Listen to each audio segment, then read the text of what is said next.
Oke, shalom. Shalom. Puji Tuhan. Apa kabar? Apa kabarnya? Haleluya. Luar biasa. Pasti ada hal-hal yang luar biasa yang kita alami bersama Tuhan. Amin. Yes. Saudara, ada yang mengatakan ada banyak jalan menuju ke Roma. Ya, memang ada banyak jalan. Ya, menuju ke Denpasar aja banyak jalannya. Ya kan? Mau lewat Ubud bisa, mau lewat Ida Bagus Mantra bisa, mau lewat Batu Bulan bisa, gitu kan? Ada banyak jalan. Kalau dari Gianyar ke Denpasar banyak jalan. Tapi tahu saudara, hanya satu jalan menuju ke surga. Hanya satu jalan, yaitu hanya melalui Tuhan Yesus Kristus. Nah, hari ini Bapak Ibu saya ingin mengajar, ya.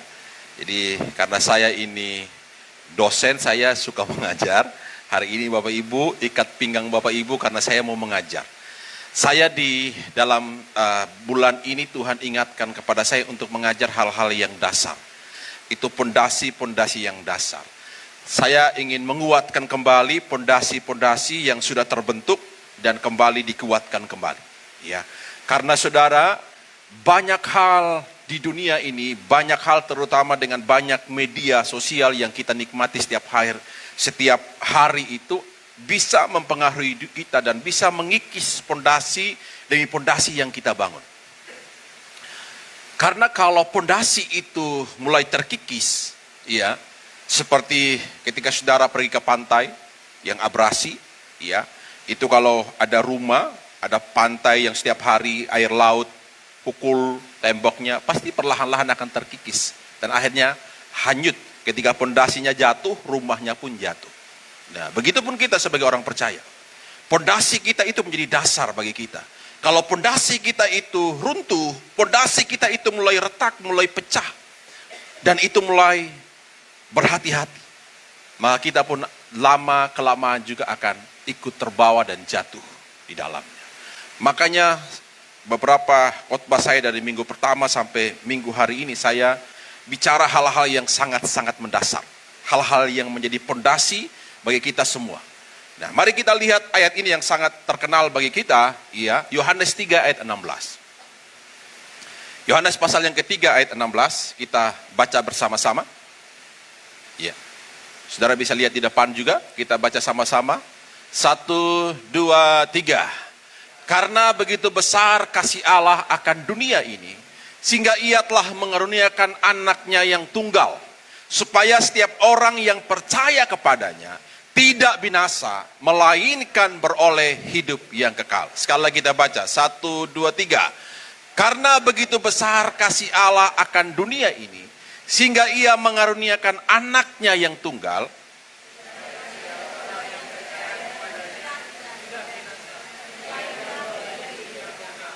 Saudara, ayat firman Tuhan ini Yohanes 3 ayat 16. Itu merupakan pondasi kekuatan dari semua Injil, dari semua pembicaraan tentang Yesus, dari semua pembicaraan tentang kehidupan Tuhan sampai kepada kayu salib, sampai kepada penebusan dosa, dirangkum dalam satu ayat ini. Yohanes 3 ayat 16. Karena begitu besar kasih Allah akan dunia hingga ia mengaruniakan anaknya yang tunggal. Dikasih anaknya yang tunggal. Supaya setiap orang yang percaya kepadanya tidak binasa, melainkan beroleh hidup yang kekal. Ada jaminannya. Ya, supaya itu jaminan saudara. Ya, supaya kamu berhasil, maka kamu akan seperti. Jadi ada jaminan. Jaminannya apa? Kamu yang percaya kepadanya tidak binasa, melainkan peroleh hidup yang kekal. Saudara, inilah yang menjadi dasar banyak orang-orang liberal di luar sana, orang-orang yang tidak percaya Tuhan mempertanyakan, emang Allah itu beranak? Kok ada anaknya? Disebut lagi anaknya yang tunggal. Pertanyaan ini menjadi pertanyaan yang kita akan hadapi di depan. Ya, hari ini saudara, sekali lagi saya mengajar. Jadi saudara perlu memahami ini. Saya coba sederhanakan supaya kita mengerti ini dasarnya. Karena saudara akan bertemu dengan pertanyaan-pertanyaan ini. Kok dia anak Allah? Emang Tuhan itu beranak? Siapa istrinya? Itu kan menjadi penjenaan, terutama anak-anak muda. Saudara kan selalu pakai logika, kok disebut anak Allah? Kok sebut anak Tuhan? Emang dia menikah, kemudian dia melahirkan anak? Nah, ini yang penting, saudara. Banyak orang berpikir Tuhan itu seperti kambing beranak. Iya kan? Beranak, melahirkan anak, yaitu Tuhan Yesus. Ya. Apakah Tuhan Yesus itu seperti itu? Ya. Yesus itu memang anak Allah.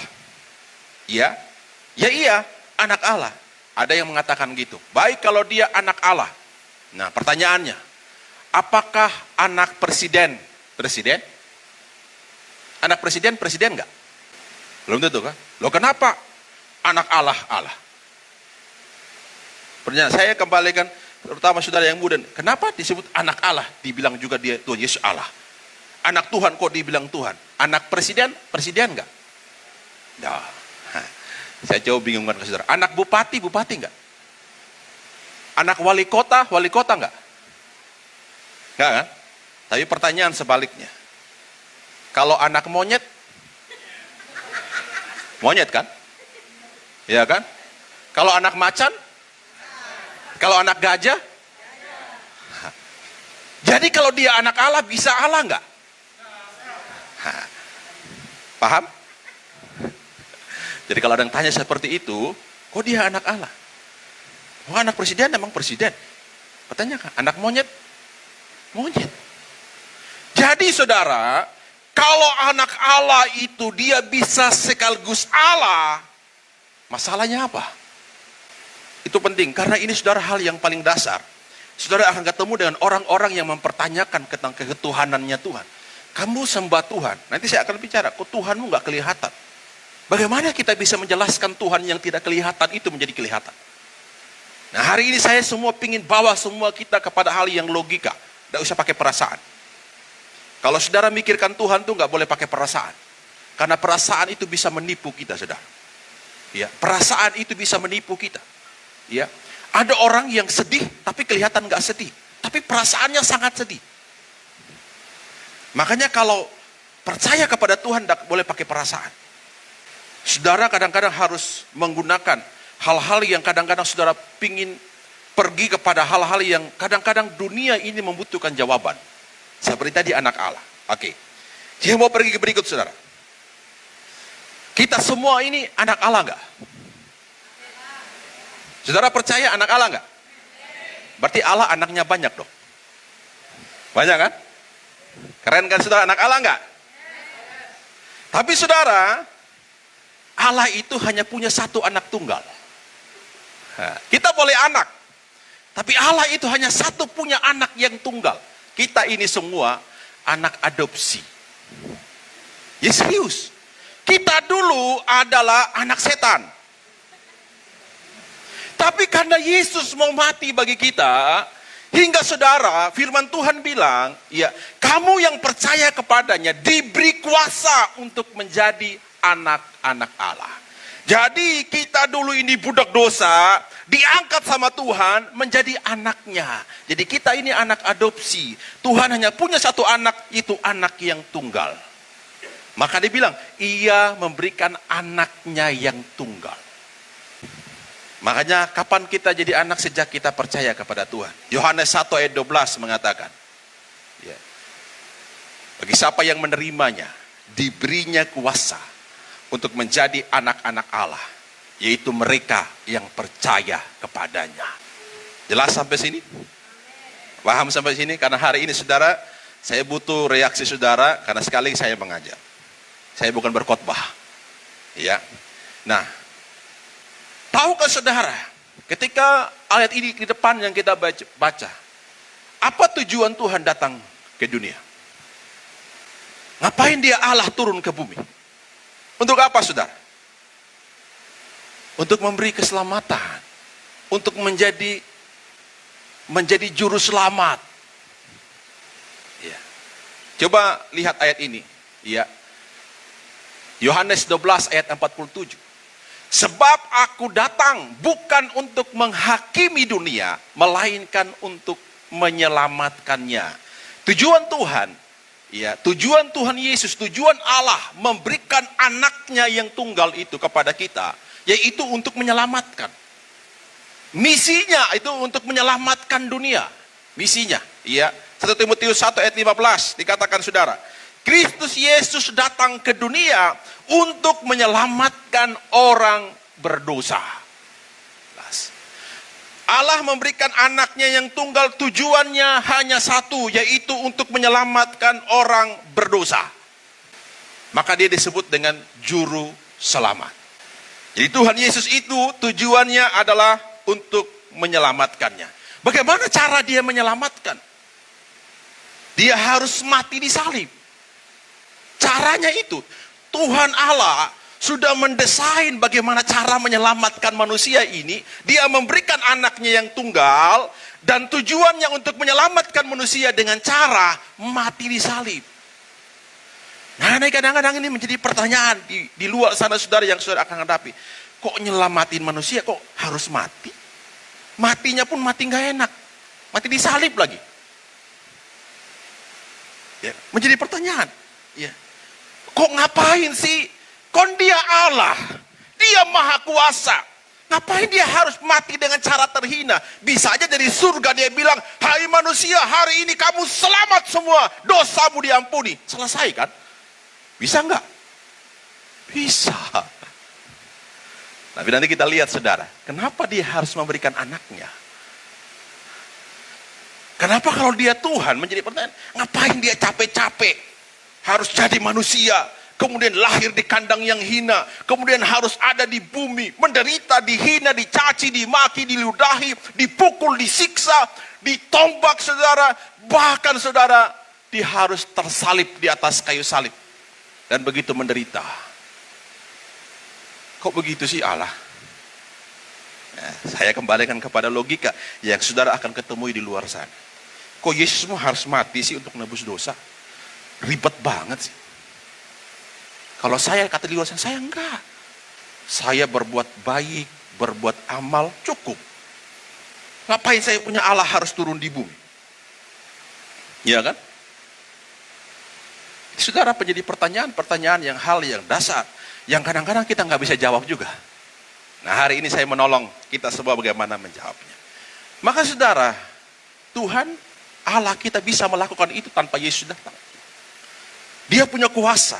Ingat ketika Yesus di Taman Getsemani, ketika mereka datang, ya, para prajurit itu datang ingin menangkap Yesus. Apa yang Yesus katakan? Dia hanya mengatakan kepada mereka, akulah dia. Dia bicara kata akulah dia. Langsung prajurit itu rebah, saudara. Perkataan Yesus itu berkuasa. Dia bicara aja, akulah dia, rebah. Ya. Johannes Calvin bilang gini, dia baru bicara 2 kali. Bayangkan kalau 10 kali dia katanya itu 10 kata. Dia hanya bicara 2 kata, akulah dia, rebah prajurit itu. Bayangkan kalau dia bicara 10 kata, semua ke neraka, semua terlemparnya. Kuasanya itu luar biasa. Tapi dia tidak menggunakan kuasa itu untuk menyelamatkan manusia. Itu uniknya saudara, Allah kita. Ya. Kenapa harus Allah itu mengaruniakan anaknya yang tunggal dengan cara mati di salib? Nah, harus ini hal yang kita pahami saudara. Yang pertama kita harus mengerti bahwa semua manusia itu bukan berada, jadi dirubah, berdosa. Ya.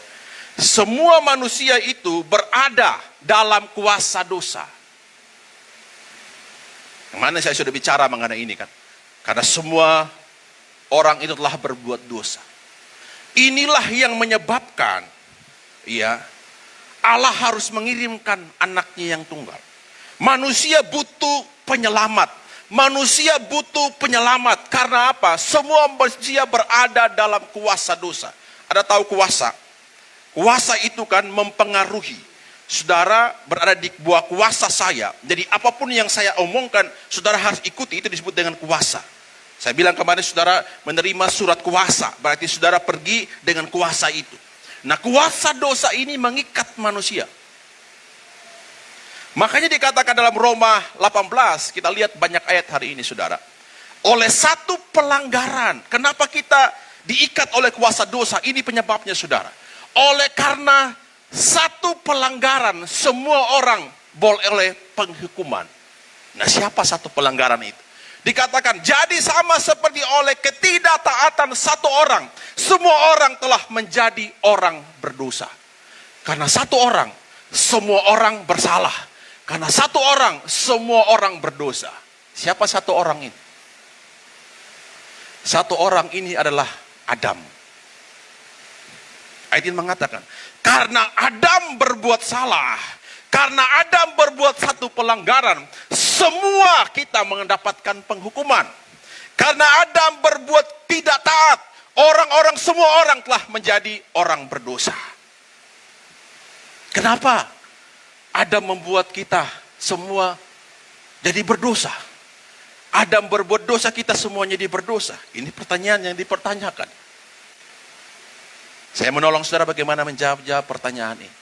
Adam itu perwakilan kita. Seperti saudara, ya saya dan Pak Dani ini penggemar timnas, ya kan? Saudara yang main bola berapa orang di lapangan? Berapa? 11. Tapi kalau timnas menang, siapa yang senang? Seluruh rakyat Indonesia. Kenapa enggak 267 juta itu main di lapangan semua? Ya kan? Kenapa hanya 11 orang? 11 orang itu perwakilan. Kalau 11 itu menang, kita semua menang. Kalau 11 itu kalah, kita semua kalah. Paham sampai di sini, saudara? Jadi Adam itu berbuat salah, kita semua salah. Jadi ini yang paling penting. Ini yang menjadi dosa kita. Hingga saudara, ya, dosa itu sejak sudah dari dalam kandungan. Ini yang menjadi pertanyaan. Bayi yang baru lahir mati masuk surga enggak? Walaupun dia tidak percaya, ibunya tidak percaya Yesus, bapaknya tidak percaya Yesus. Itu pertanyaan yang ada di luar yang saudara hadapi. Bagaimana menjawabnya? Kan dia masih putih seperti kertas. Karena ada teori ini, saudara. Teori putih seperti kertas. Dia kan belum tahu apa-apa. Dia di dalam perut. Dia belum berbuat apa-apa. Dia belum berbuat dosa. Masa dia mati harus masuk neraka? Itu menjadi pertanyaan. Bagaimana kita bisa menjawab pertanyaan itu, saudara? Ya. Kalau bayi yang baru lahir. Kita lihat ayat ini. Sesungguhnya dalam kesalahanku aku diperanakkan. Dalam dosa aku dikandung ibu. Karena apa, saudara? Dosa yang diwariskan oleh Adam itu turun sampai kepada siapapun. Bahkan kepada bayi yang baru dalam kandungan itu mewarisi dosa yang dilakukan oleh Adam. Karena kesalahan Adam, kesalahan semua manusia. Dosa yang dibuat Adam, kita juga ikut berdosa. Jadi pertanyaannya ini, saudara. Berbuat dosa belum, tapi statusnya orang berdosa. Bayi itu berbuat dosa belum. Ini ngomong aja nggak bisa, lahir matanya aja belum bisa lihat berapa hari, tapi dia sudah orang berdosa, walaupun dia belum berbuat dosa. Paham sampai sini ya? Ya, apa saudara bingung? Karena tadi Adam berbuat dosa, semua kita menjadi berdosa. Karena dosa itu diwariskan kepada semua manusia. Jadi kalau dia bayi dalam kandungan sekalipun, dia belum bisa berbuat dosa, tapi dia orang berdosa. Nah, saya mengatakan, mengumpamakan ini. Macan kalau terekam kambing, buas nggak? Buas. Buas ya, karena dia terekam kambing ya. Tapi kalau macan tidak terekam kambing, buas nggak? Nggak. Kalau macan tidur, buas nggak? Ini logika ini. Saudara tahu macan itu binatang apa? Dia mau tidur kah? Dia tidak mau terekam kambing kah? Dia tetap apa? Buas. Ngerti? Karena apa? Naturnya dia itu buas. Paham sampai sini? Saya sederhanakan pengertian tadi tentang bayi. Jadi natur kita itu orang berdosa. Ya, maka itu yang dikatakan Roma 3 ayat 23. Karena semua orang telah berbuat dosa dan telah kehilangan kemuliaan Allah. Karena natur kita dari awal ini adalah orang berdosa. Paham ya? Saya harap saudara mulai mengerti. Karena ini sangat sederhana saudara, saya coba kasih pengertian dengan hal-hal yang sederhana. Nah pertanyaannya, kalau sudah orang berdosa, tidak layak di hadapan Tuhan. Bahkan orang berdosa itu harus mengalami penghukuman. Karena upah dosa adalah maut. Karena juga Allah itu adil, dia hakim yang adil. Dia harus menghukum dosa. Walaupun dia Allah yang mengasihi, dia mengasihi dengan memberikan anaknya yang tunggal. Tapi dia juga Allah yang adil, dia harus menghukum dosa. Karena natur kita orang berdosa, walaupun kita belum berbuat dosa sekalipun kita tetap orang berdosa, makanya saudara harus ada penghukuman karena dosa. Kita lihat Nahum 1, ya, ayat yang ketiga. Nahum 1 ayat yang ketiga. Tetapi ia tidak sekali-kali membebaskan kamu dari hukuman orang yang bersalah. Bersalah harus tetap dihukum. Inilah yang kedua. Kita pergi yang kedua. Orang berdosa harus dihukum. Pertama tadi, kita semua dalam kuasa dosa. Karena natur kita, keberadaan kita memang orang berdosa. Tapi persoalannya saudara, orang berdosa itu tidak luput dari namanya hukuman. Coba kita lihat Kejadian 2 ayat 17. Kita mulai lebih dalam, pergi kepada hal-hal yang lebih dalam. Tetapi pohon pengetahuan tentang yang baik dan yang jahat itu janganlah kau makan buahnya. Sebab pada hari engkau memakannya, pastilah engkau mati. Ini cikal bakal Adam dan Hawa jatuh dalam dosa. Karena buah itu saudara.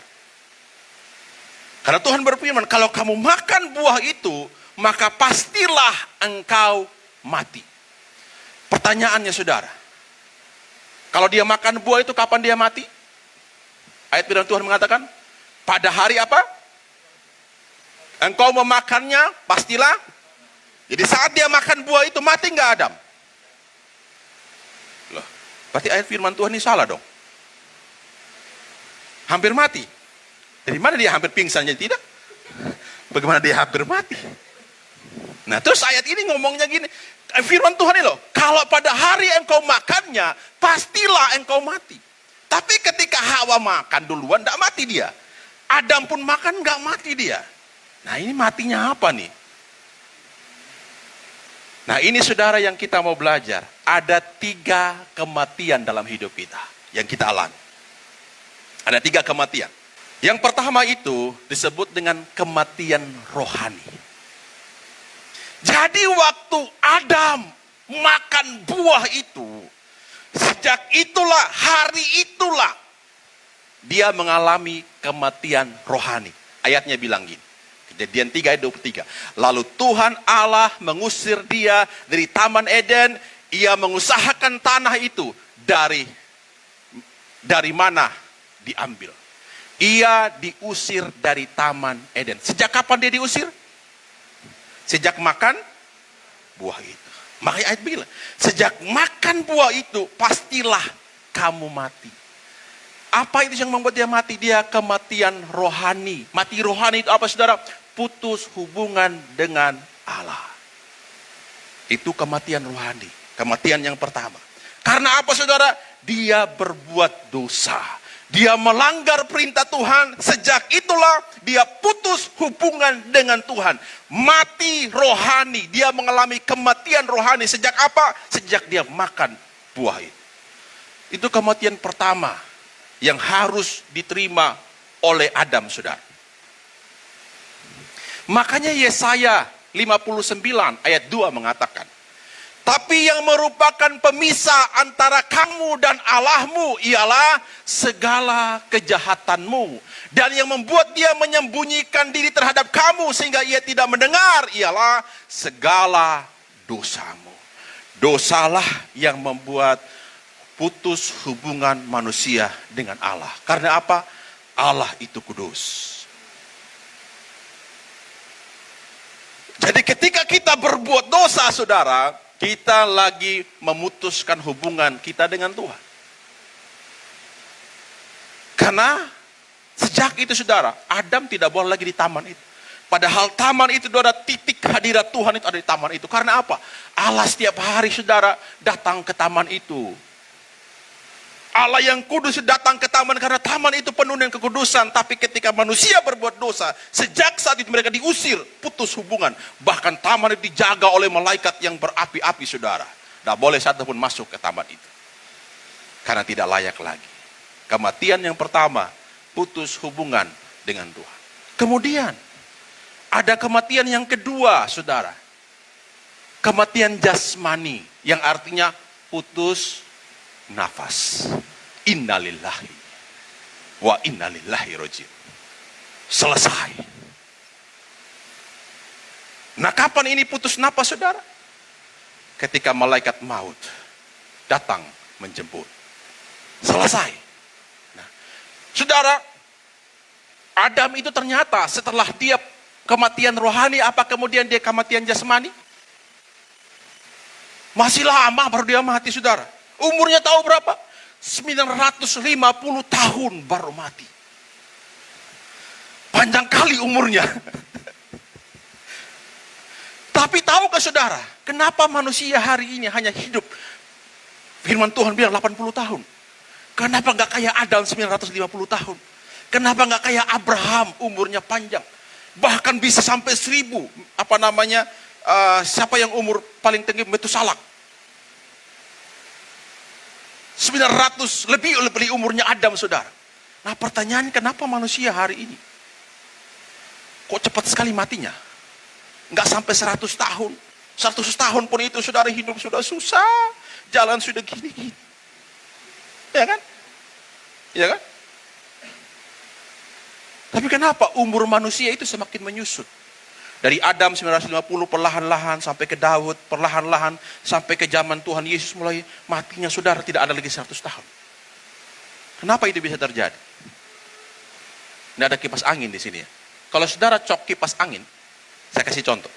Ya, kipas angin itu kan ketika saudara cuk gitu, ya, saudara hidupin gitu kan, dia putar kan. Kemudian saudara tarik cuknya, apakah dia langsung berhenti? Masih mutar kan?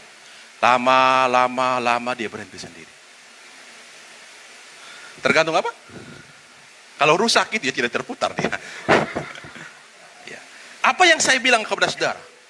Akibat dosa itu, akibat dosa yang dibuat oleh manusia, itulah yang membuat manusia itu mengalami penyusutan umurnya. Harusnya desain Tuhan umur manusia itu mungkin juga nggak mati kali. Karena Tuhan tidak ada firman sebelumnya bahwa dia ciptakan Adam setelah itu kamu mati. Tidak pernah, sudah. Belum ada. Di Kejadian tidak pernah. Mungkin desain Tuhan dari semula manusia itu nggak mati. Karena belum saya temukan, saya cari-cari. Ada nggak Tuhan bilang kepada Adam, Adam kamu hidup hari ini. Tapi mungkin kamu akan hidup sekian begini kamu akan mati. Belum ada firman Tuhan. Tapi hanya firman Tuhan itu yang mengatakan pasti kamu mati ketika dia bilang kamu makan buah ini pasti kamu mati. Itu aja firman Tuhan itu, sudah. Jadi desain Tuhan dari semula saya meyakini bahwa manusia itu akan hidup selamanya. Tapi karena dosa, akhirnya manusia itu mengalami kematian jasmani. Semakin hari semua manusia semakin hidup di dalam dosa. Adam itu sudah hanya makan buah. Hanya langgar firman Tuhan itu satu. Pertanyaan saya dan saudara, berapa kali langgar firman Tuhan?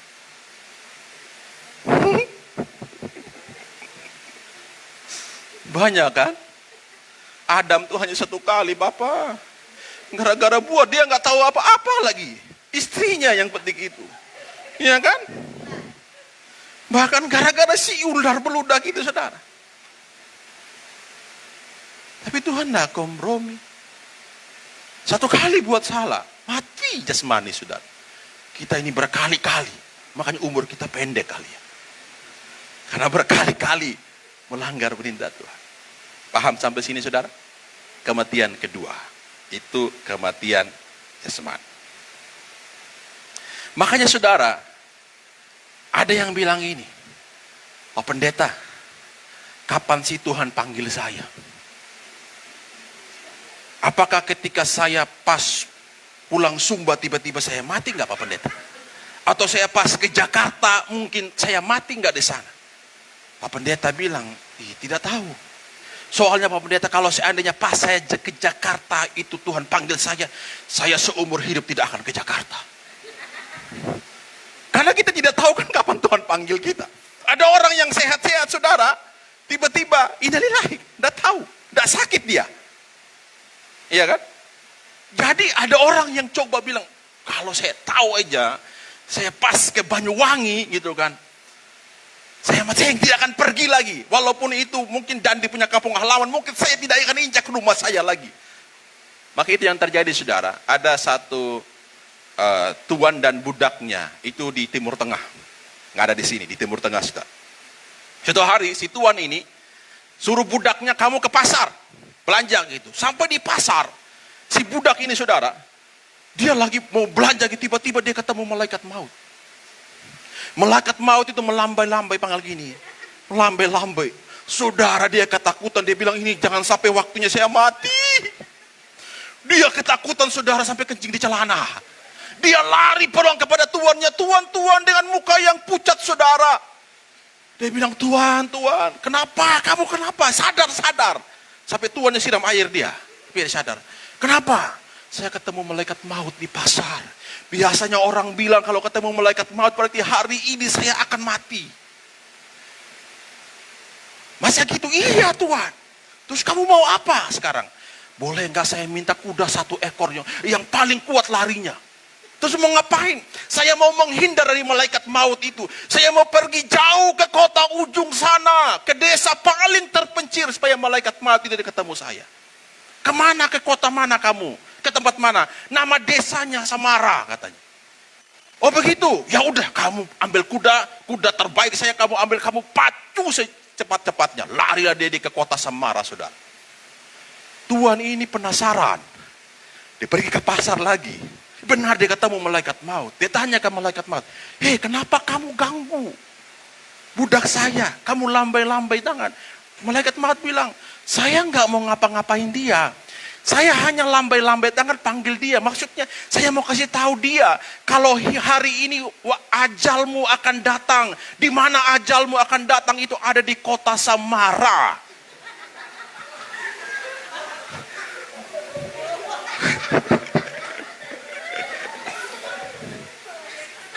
Saudara, maut, ajal itu tidak ada orang yang bisa menghindarinya. Sayang sekali. Kematian jasmani itu akan tiba pada kita semua masing-masing.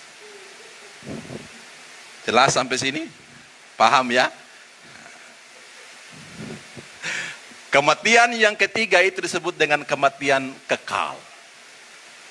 Mati kekal itu artinya neraka selama-lamanya. Ya. Wahyu 20 ayat 15 dikatakan, lalu maut dan kerajaan maut dilemparkan ke dalam lautan api. Itulah kematian yang kedua, itu lautan api. Kematian yang kekal, kematian selama-lamanya. Banyak juga orang di luar sana saudara, yang sudah akan temui, emang surga dan neraka itu seperti apa sih? Emang ada surga dan neraka? Tanyakan. Ada? Emang kamu sudah pernah ke sana? Kan pertanyaan yang kadang-kadang bodoh gitu. Tapi masuk akal juga gitu. Bagaimana sih bentuknya surga itu? Alkitab menggambarkan itu jalannya seperti emas. Neraka itu panasnya, apinya luar biasa. Tapi nggak terbakar, tapi panas luar biasa. Saya membayangkan sentuh apinya panasnya begitu, gimana panasnya neraka. Ada yang nggak pernah ke surga sini? Belum ya? Apalagi ke neraka gitu ya. Pasti pulang langsung gosong semua. Itu pertanyaan yang kita hadapi saudara. Banyak orang yang tidak percaya ada surga dan neraka. Bahkan ada yang tidak percaya kepada Tuhan. Ada yang bertanya, kalau Tuhan itu ada, tunjukkan wujudnya seperti apa. Coba kasih tahu saya. Ada ini ateis, saudara. Orang-orang yang tidak percaya kepada Tuhan nanya, kalau Tuhan itu ada, tunjukkan wujudnya seperti apa. Apakah dia panjang? Apakah dia bentuknya kotak? Apakah dia bentuknya manusia? Atau bentuknya apa? Tunjukkan kepada saya.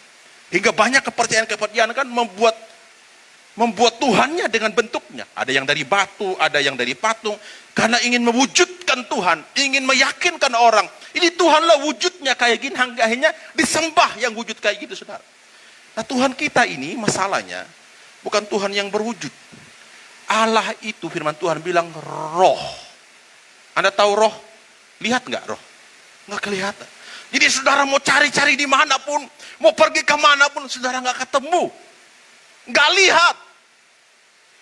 Karena saudara, dia itu roh. Makanya saya kembalikan. Kalau ada orang yang bertanya seperti itu, Tuhan itu kamu lihat enggak? Saya bilang saya akan lihat. Loh kan bagaimana caranya? Saya tanya kepada kalian semua, jemaatnya. Pernah lihat listrik enggak? Lihat enggak listrik? Bentuknya lonjong kah? Bulat kah? Lihat enggak? Mau tahu listrik itu bagaimana wujudnya? Mat? Ini ada kabel. Mau tahu? Ketika saudara sentuh, maka saudara akan lalalala. Itulah listrik. Dia nggak kelihatan. Tapi bisa kerasa ketika saudara menyentuhnya. Saudara nggak lihat Tuhan. Tapi saudara bisa merasakan ketika dia menjamah saudara. Amin. Jadi kalau orang tanya, ada Tuhanmu enggak? Dia harus ngalami Tuhan baru dia tahu itu Tuhan. Nah, saya bilang, listrik ada, kamu lihat listrik enggak? Enggak. Tapi kamu belum tahu listrik. Ambil kabel tanya, oh itu listrik. Paham sampai di sini? Jawabannya simpel, saudara. Orang akan diam, iya ya.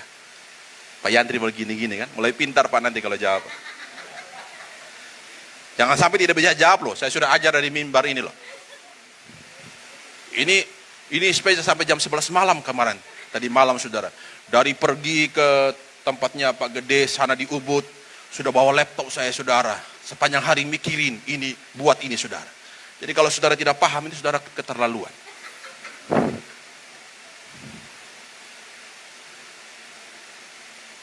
Makanya ada satu cerita. Ada seorang profesor saudara. Profesor yang sangat hebat pintar di salah satu perguruan tinggi. Ada mahasiswanya seperti ini. Dia bilang ini, saya ingin memberi 2 pertanyaan yang paling penting hari ini. Saudara harus bisa jawab. Karena kalau saudara bisa jawab pertanyaan ini, semua nilai kalian A, lulus. Wow, mahasiswa senang. 2 pertanyaan gampang, 100 aja bisa jawab. Apalagi 2. Dia bilang gini, pertanyaan yang pertama, siapakah saudara yang pernah lihat Tuhan? Gak ada yang bisa jawab sudah. Yang kedua, siapa saudara yang pernah meraba Tuhan?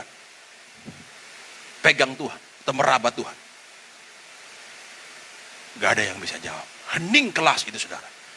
Mereka semua berarti kita gak lulus. Gak ada yang bisa jawab. Tiba-tiba ada seorang anak laki-laki berdiri di belakang sana. Profesor, ya kamu bisa jawab. Bisa profesor, tapi izinkan saya maju ke depan untuk bicara sesuatu kepada teman-teman saya juga. Silakan maju ke depan. Anak muda ini ternyata orang Kristen, saudara. Dia maju ke depan. Saya juga punya 2 pertanyaan teman-teman dan profesor.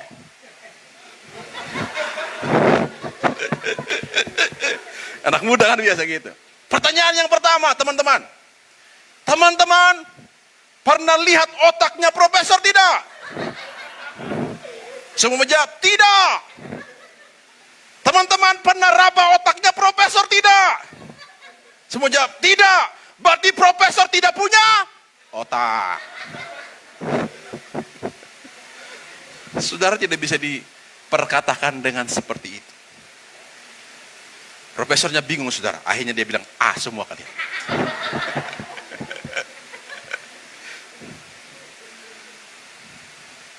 Yang ketiga saudara, terlihat sudah 3 kematian ya. Sekarang kita pergi yang ketiga. Manusia tidak bisa diselamatkan dengan cara apapun.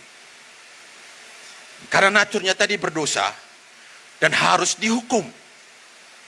Nah, dihukum kan harus diselamatkan. Bagaimana cara Allah menyelamatkan manusia? Manusia untuk menghadapi keadilan Allah atau hukuman Allah, manusia tidak bisa menghindarinya, tidak bisa dengan perbuatan baik. Ada banyak saudara yang mengajarkan di luar sana bagaimana caranya supaya menghindari, supaya dosa kita diampuni, berbuat baik. Pertanyaan, berbuat baik sebanyak berapa?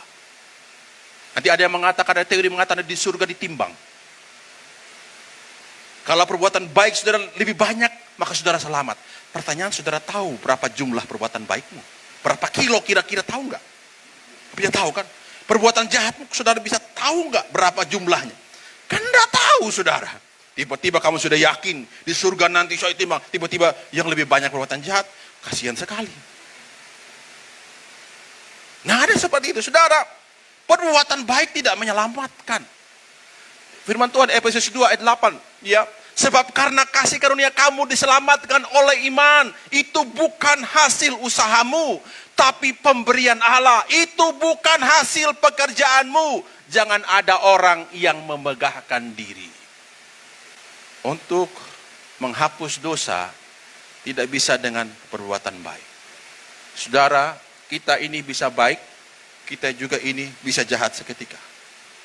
Kita bisa kelihatan seperti malaikat, besok-besok kita juga bisa berubah tidak seperti malaikat. Makanya ada satu ketika satu bapak saudara, dia sangat baik, terkenal baik di lingkungan. Dia suka memberi ke orang-orang miskin, setiap bulan dia kasih sembako, kemudian dia suka ke panti asuhan, ada orang susah dia bantu saudara. Tapi suatu ketika dia bawa mobil, tiba-tiba ada satu anak muda, nyerempet dia saudara. Bapak, ini mobil kesayangannya saudara. Yang dia keluarkan itu 1 bulan 1 kali. Kan dia punya banyak, dia orang kaya kan, dia suka memberi. Dia marah saudara. Anak muda ini pun yang serempet kurang ajar lagi. Dia yang salah, dia yang marah-marah ke profesor. Ya ke profesor lagi, ke bapak ini yang orang kaya yang baik ini. Si orang yang baik ini saudara, hilang juga kesabaran. Dia tampar anak muda ini. Tampar sampai berbekas. Dia baru pertama kali tampar orang. Dan anak muda sampai keluar darahnya di hidungnya. Hanya orang tua anak muda ini melaporkan bapak ini ke polisi. Dan akhirnya dinyatakan bersalah sampai ke pengadilan. Sampai di pengadilan, pertanyaan saya, bapak ini dihukum atau tidak? Tapi pertanyaan, dia buat baik loh.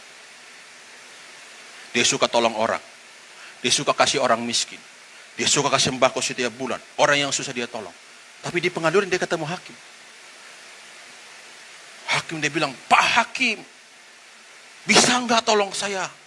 Dia kasih saksi-saksinya, dia panggil semua tetangga-tetangga. Saksi-saksinya ngomong, Pak Hakim dia ini orang baik Pak Hakim. Dia ini orang baik, dia suka tolong saya. Semua orang miskin dia bawa ke pengadilan untuk bersaksi kepada dia. Pernyataannya hakim tetap menyatakan bersalah tidak? Padahal hanya gara-gara tampar aja loh 1 kali. Orangnya tidak mati lagi. Orangnya kurang ajar sebenarnya. Pas harus ditampar kan gitu. Itulah saudara. Kamu buat baik 1000 sekalipun. Tidak bisa menutupi 1 pelanggaran. Itu yang menjadi masalahnya saudara. Manusia harus dihukum. Manusia tidak bisa diselamatkan dengan cara apapun. Pertanyaan, kalau pencuri berhenti mencuri, masuk surga tidak? Masuk ya. Kalau perampok berhenti merampok, kalau dia perampok berhenti merampok, masuk neraka. Loh kok bisa berhenti masuk neraka? Kan dia sudah berhenti merampok. Siapa yang bilang surga angkat tangan, masuk surga. Siapa yang masuk neraka angkat tangan. Saudara ini serius. Bagus. Saya suka saudara ngobrol-ngobrol ini enak saudara. Ini kayak di kelas kayak gitu. Bisa jadi katanya. Saudara gini, dosa itu hutang yang harus dibayar. Makanya firman Tuhan, dia bayar lunas kita di kayu salib. Dosa itu harus dibayar. Saudara berbuat dosa, berhenti berbuat dosa, belum tentu saudara masuk surga. Karena baru berhenti.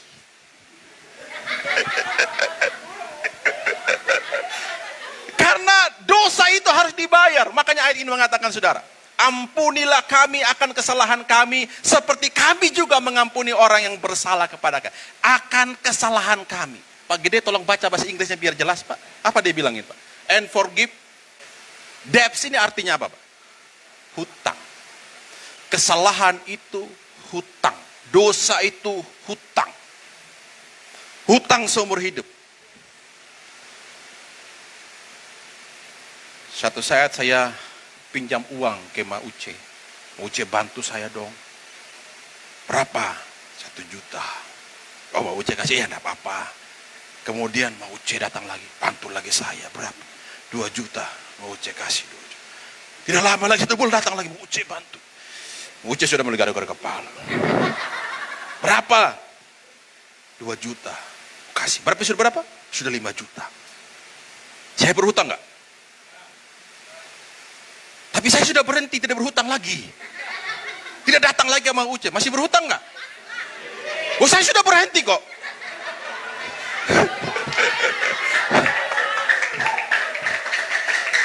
Paham tadi?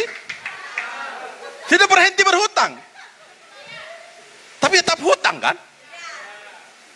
Itulah dosa. Saudara berhenti berbuat dosa, tetap saudara masih berdosa. Hutang harus dibayar. Maka apa yang harus dilakukan saudara? Kita tidak punya cara untuk lolos dari hutang dosa. Caranya supaya tidak berhutang, bayar hutang.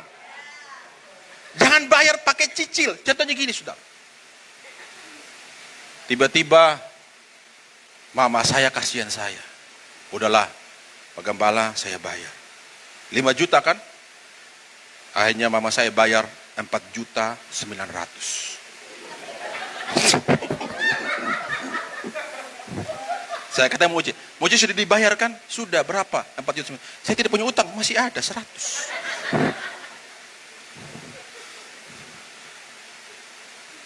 Tapi dengarkan kepada saya dan saudara, Tuhan bayar nyicil enggak? Berapa dia bayar? Lunas ya? Terus kalau dibayar, tahu terima kasih tidak? Jauh sendiri saudara. Oke, kita pergi ke sini saudara. Yang keempat, untuk bisa membayar hutang dosa itu dibutuhkan seorang juru selamat bagi manusia. Untuk tadi saya dibantu membayar hutang saya butuhkan mama saya untuk bantu bayar hutang saya ke Ma Uce tadi. Dan akhirnya mama saya karena kasihan dia bayar lunas, saya bebas hutang tidak? Bebas. Bebas karena sudah dibayarkan. Enak aja. Tadi sudah dibayarkan 5 juta, karena kurang 100 akhirnya saya bilang, Ma, kurang 100. Mama bilang, oh iya, kasih 100 lagi sama Uce. Jadi 5 juta, lunas tidak? Untuk bayar hutang dosa, dibutuhkan juru selamat seperti apa yang dilakukan oleh mama saya, bayar hutang saya lunas. Dibutuhkan juru selamat yang bisa membayar lunas hutang dosa kita. Nah tapi saudara, ada syaratnya jadi juru selamat, persoalannya. Juru selamat itu syaratnya yang pertama itu harus manusia. Kemudian dia harus tidak berdosa. Masa ada orang berdosa bisa tolong orang berdosa? Ada orang yang berhutang bisa tolong orang yang berhutang? Kan tidak mungkin. Hutangnya sendiri dia nggak lunas, apalagi tolong hutang orang lain. Kan tidak mungkin kan? Ini persoalannya, ada syarat juru selamat. Yang pertama dia harus manusia, kemudian dia harus tidak berdosa. Dicarilah manusia di bumi. Ketemu manusia nggak di bumi? Ketemu banyak manusia nggak? Syarat pertama harus manusia. Di bumi ada nggak manusia? Ada nggak yang tidak berdosa? Masalahnya tidak ada. Manusia ada, Tapi yang tidak berdosa, nggak ada. Loh. Dicari-cari dari Sabang sampai Merauke, dari Miyanga sampai Pulau Rote. Nggak ditemukan, saudara. Ada manusia, ada. Tapi manusia yang tidak berdosa tidak ditemukan. Oh, kalau gitu cari di surga. Pasti ada yang tidak berdosa. Benar, sampai di surga ada. Ada yang tidak berdosa nggak? Ada. Tuhan tidak berdosa. Manusia nggak dia? Bukan. Loh gimana? Syaratnya manusia, tapi tidak berdosa. Di bumi ada manusia. Di surga bukan manusia, tapi tidak berdosa. Karena syaratnya juru selamat itu manusia, tidak berdosa. Nah, bagaimana caranya? Butuh manusia yang suci tanpa dosa untuk menebus dosa? Tidak ditemukan. Di bumi tidak ditemukan, di surga tidak ditemukan, saudara. Nah, apa yang Allah lakukan, saudara? Ya. Terus bagaimana, apa yang harus Allah lakukan, saudara? Ya. Inilah jawabannya kelima. Yesus Kristus adalah satu-satunya juru selamat yang disediakan oleh Allah. Caranya apa, saudara? Allah datang ke bumi yang tidak berdosa itu, saudara. Lewat manusia Bunda Maria. Dikandung dalam Roh Kudus, lahirlah seorang manusia. Dia manusia, tapi tidak berdosa. Dia layak jadi juru selamat. Itu cara Allah kita itu luar biasa. Dia pikir bagaimana caranya. Dia yang buat aturan, tapi dia juga yang menyelesaikan aturan itu. Karena di bumi tidak ada yang bisa menolong manusia. Tidak ditemukan manusia yang tidak berdosa. Caranya adalah satu-satunya dia harus turun ke bumi. Mengambil rupa manusia. Lahir di kandang seperti manusia, saudara. Hidup seperti manusia. Tapi dia tetap Allah. Dia manusia 100%. Yes, dia Tuhan 100%. Hingga dia layak jadi juru selamat. Itulah kasih yang sesungguhnya. Wow, tepuk tangan untuk Tuhan.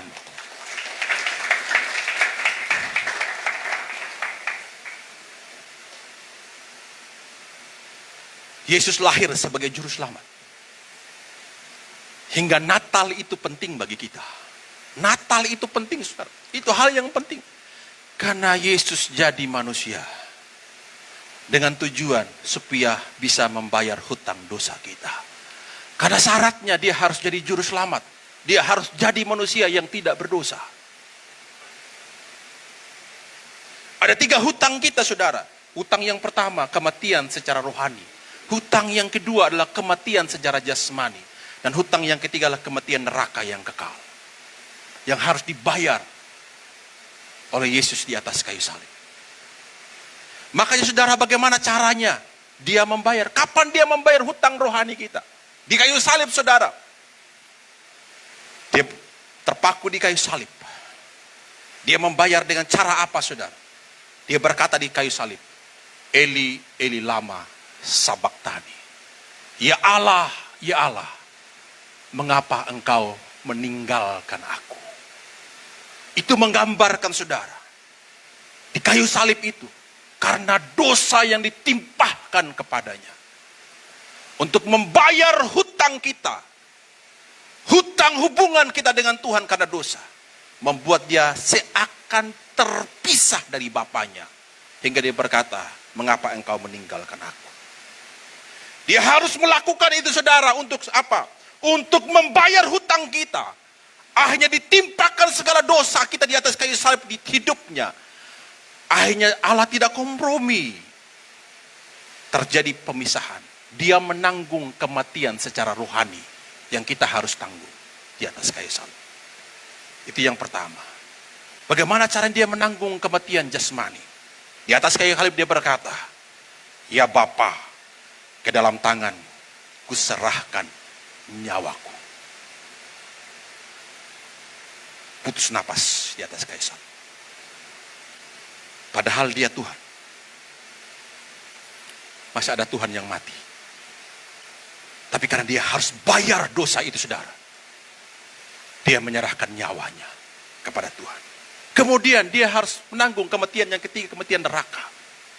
Kalau saudara pergi ke gereja Protestan, ada pengakuan rasuli yang mengatakan, ia turun ke dalam kerajaan maut.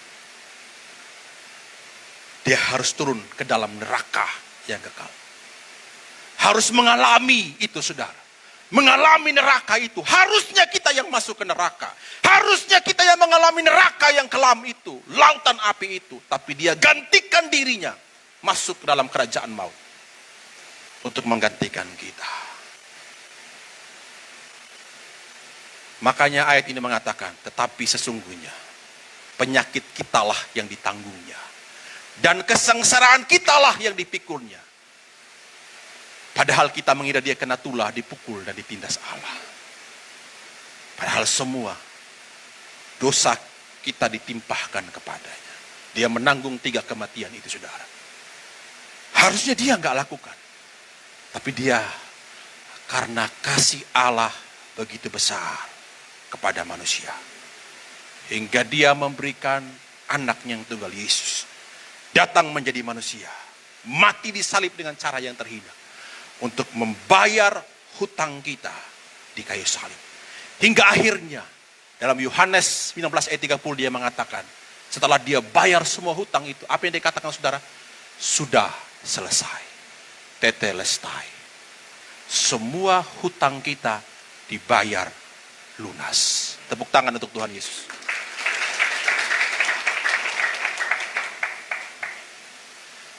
Kolose 12:13 dikatakan, ia mengampuni segala pelanggaran kita dengan menghapus surat hutang. Yesus kematian di kayu salib itu menghapus semua surat hutang kita. Di saudara bukan lagi orang yang berhutang.